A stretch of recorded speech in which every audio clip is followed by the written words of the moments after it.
momento, para um novo país que nós queremos. No futuro, quando os historiadores, daqui a muitas décadas, escreverem o que aconteceu, o que se passou durante o período Lula-Dilma e essa disruptura que nós estamos vivendo agora, vai ter que ter um capítulo dedicado à mídia e à imprensa. A mídia, a imprensa, eu não digo de forma generalizada, porque você sempre tem exceções, você sempre tem bons veículos e bons profissionais comprometidos com a verdade.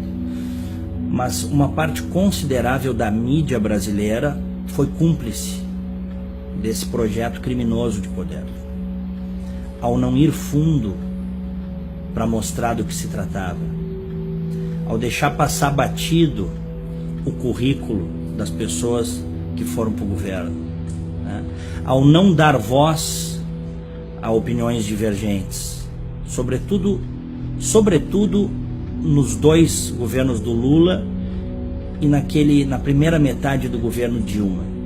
A imprensa foi cúmplice, parte dela. Vamos pegar o caso de Passadina. Ora, se não era para a imprensa ter ido fundo quando surgiu o escândalo da refinaria de Passadina, uma refinaria que custava 43 milhões de dólares, foi adquirida pela Petrobras, com a senhora Dilma Rousseff de presidente do conselho da Petrobras, por quase $1 bilhão no exterior. Notas de jornal, pequenas reportagens, notas de rodapé e um silêncio cúmplice, né? Por vários interesses, eu não tenho dúvida, e também por ideologia. Há setores da mídia que têm seus interesses ligados ao governo, historicamente. Há outros setores da mídia brasileira que são ideológicos, fazem isso por realmente, sobretudo dentro de redações, por acreditarem que o projeto para o Brasil é um projeto de esquerda, que não deu certo em lugar nenhum do mundo. Então, no futuro, quando for contada a história deste momento, podem ter certeza, a mídia também irá para o banco dos réus. Agora, esta mesma mídia que eu estou fazendo essa avaliação aqui, e eu tenho 26 anos de jornalismo, eu posso atestar isso, a minha crítica é uma crítica feita por dentro. Esta mesma mídia, também quando decidiu sair da zona de conforto, sair da neutralidade, mostrar as coisas como elas verdadeiramente são, sobretudo a partir da Operação Lava Jato, início de 2014, bem, aí esta mídia, esta imprensa fez toda a diferença, que é como tem que ser. Em países livres, nas democracias ocidentais, a liberdade de imprensa é um pilar, né, inarredável. Ninguém mexe com a liberdade de imprensa. Mas a imprensa tem que fazer a sua parte. A imprensa tem que ser investigativa, a imprensa tem que dar espaço para as opiniões variadas. E o que a gente viu nas últimas décadas, infelizmente no Brasil, foi um predomínio, né, do pensamento de esquerda dentro da mídia, dentro das redações, no rádio, na TV, no jornal. Isso foi muito nocivo para o país. Isso foi muito nocivo para a sociedade brasileira. Em qualquer lugar civilizado do mundo, você tem pelo menos duas correntes de pensamento, né? Você tem a esquerda e você tem os conservadores. Varia de acordo, evidentemente, com as idiosincrasias regionais, mas em regra é isso. No Brasil houve um momento, sobretudo nesses últimos 15 anos, diria até um pouco mais, porque se a gente pegar Fernando Henrique Cardoso, ele também é um homem de esquerda, né?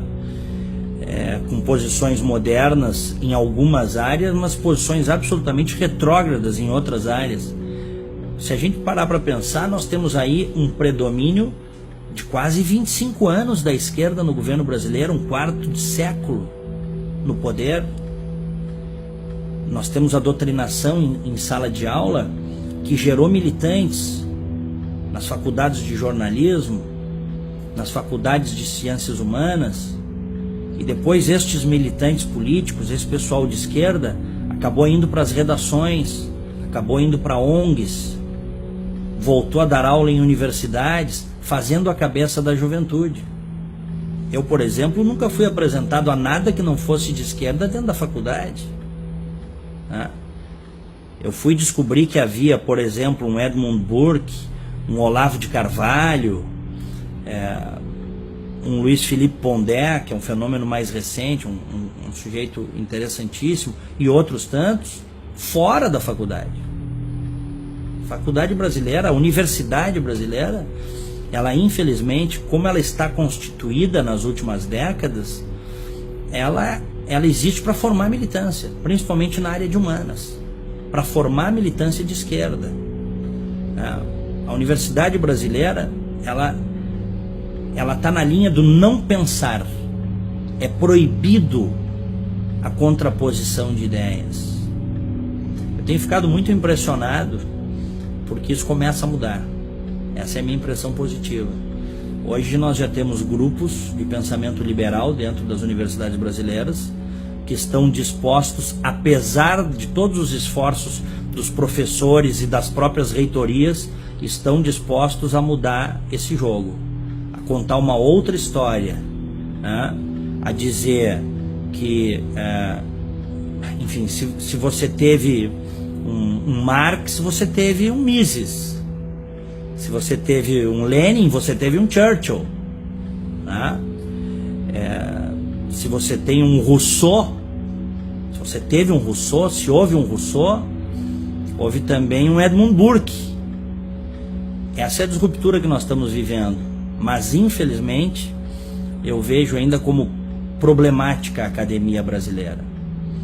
As universidades brasileiras, elas são excludentes e elas, sobretudo na área de humanas, elas cerceiam o livre pensar. Isso é muito ruim para o país.